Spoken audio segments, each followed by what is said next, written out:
Hello everybody, and welcome to the Labyrinth of Limitations. This is an ongoing series, so if this is the first episode you've caught and there are things that you don't recognize that are confusing, I recommend going to episode 1 and episode 2, and maybe episode 16, which is the episode where I talk in detail about the elevator concept that I developed for exploring Barry Harris's teachings on the guitar. We're going to look at this Metascale concept more and just ways of practicing. And maybe in the context of the bridge around midnight, which I've been looking at a lot, and just there's so many things to do. So it's this part right here.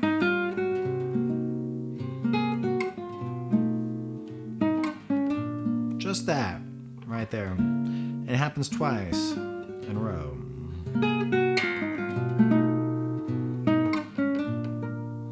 So I could just loop this. I'm just going to loop this. This is C minor 7 flat 5, F7 to B flat 7.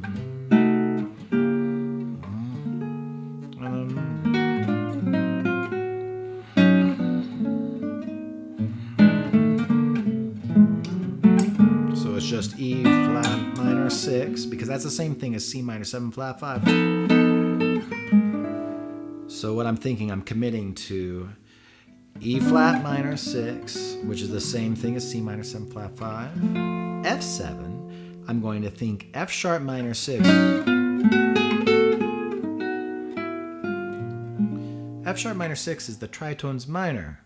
That's the minor 6 chord a half step up from the root of whatever dominant we're thinking of. So F7 becomes... So it becomes... That's how I think of it. I think F7, move the root up, move the 5th down to find the tritone, move the 5th up to find the tritones minor, the minor 6 chord that expresses the tritone. But the shortcut is just to move a half step up from your root and play a minor 6. And then you go to B flat 7. On B flat 7, I'm going to play either B flat 7 or B flat 7 flat 5.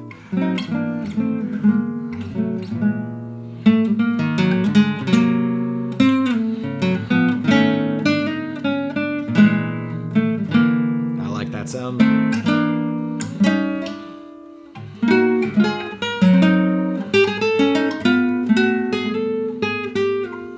Oops.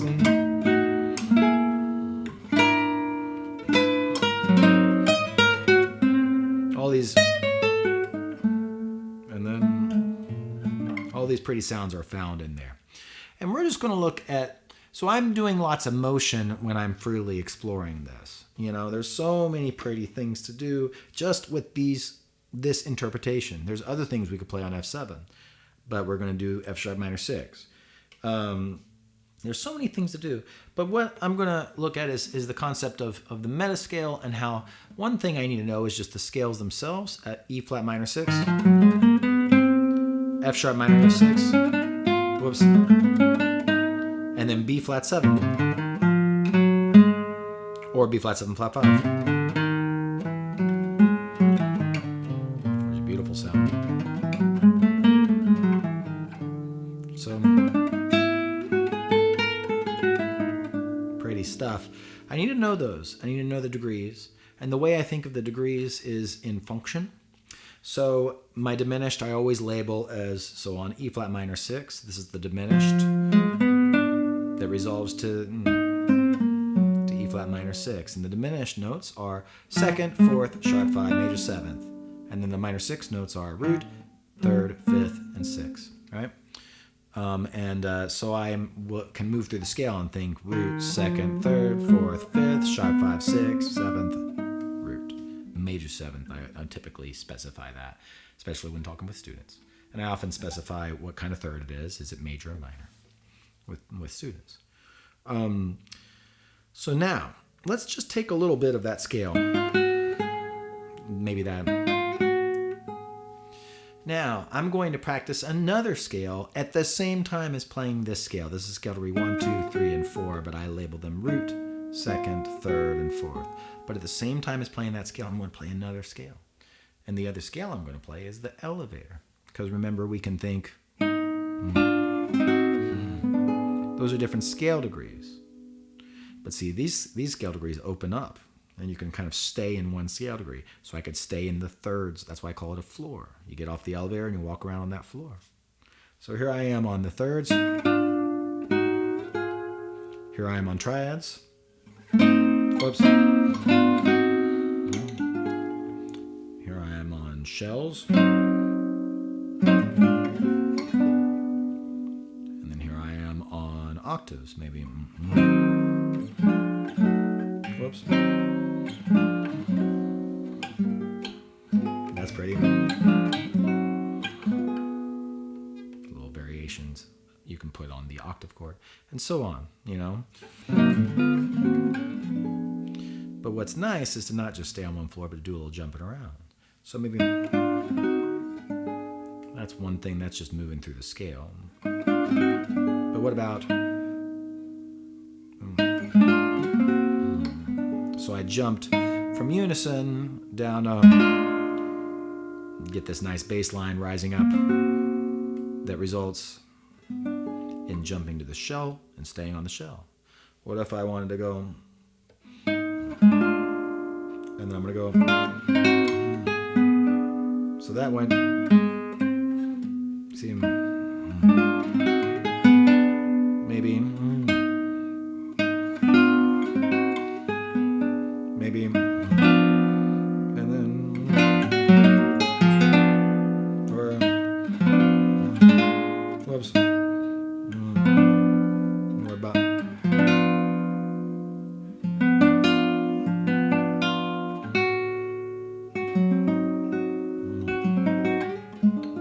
Like that. So all these little motions. What about?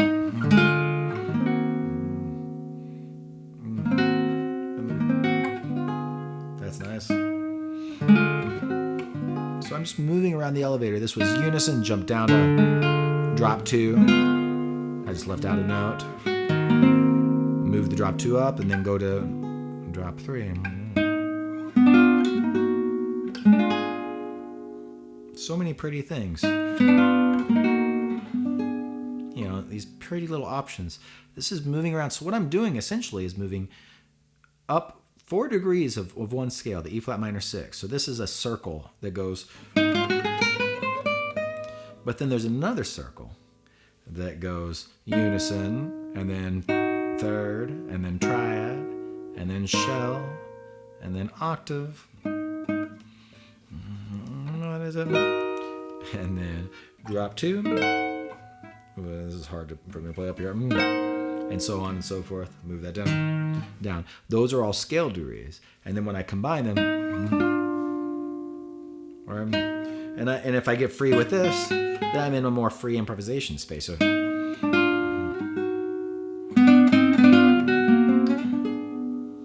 maybe I want to stick with going down in this for an exercise, but I could go.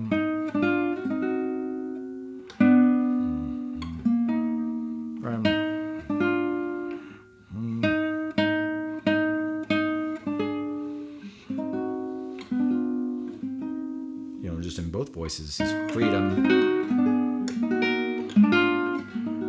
is really nice.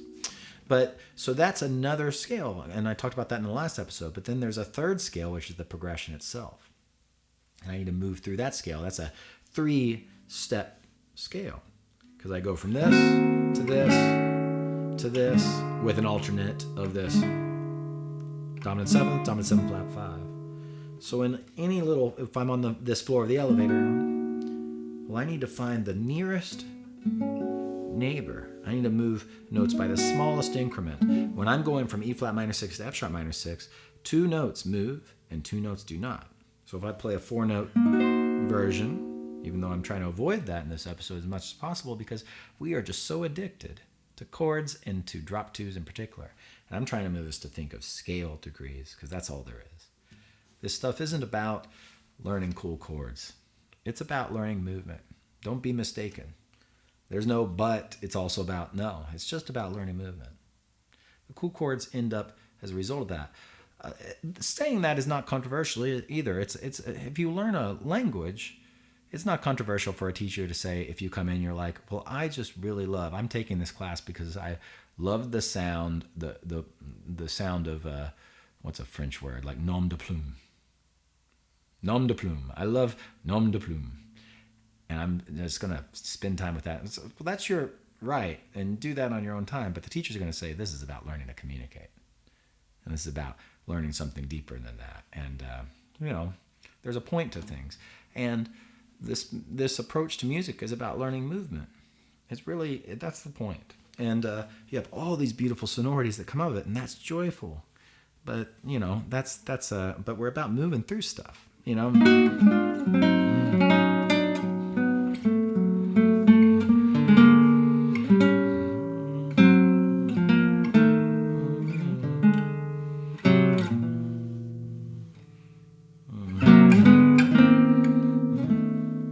just seeing all these little things. So we have to transform when we go between the scales, is what I'm getting to. So if I did this little shell, and then it goes up to, that's how I moved to F sharp minor 6 there. Because I took the fifth of E flat minor 6, it goes down by a half step. My 6 goes up by a half step. So that's those are really fun. See,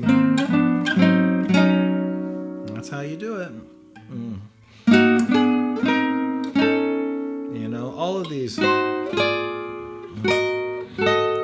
All these pretty little guys. And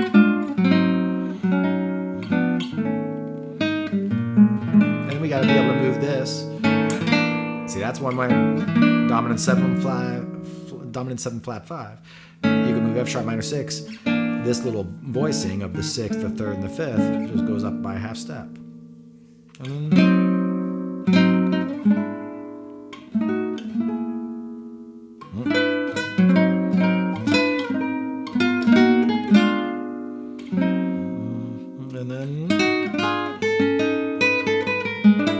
About seeing that. So that's 3 levels now. You've got your individual scales. You got the elevator. And then you've got moving through things. So going, or just simple little moves like that.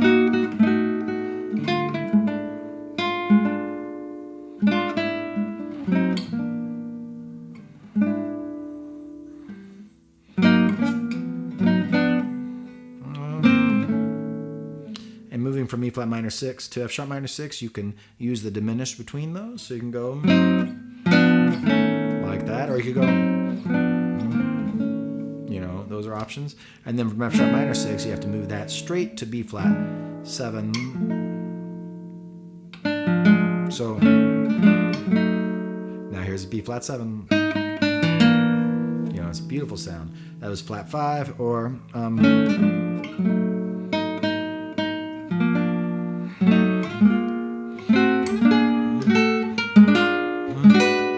tritones minor before going to.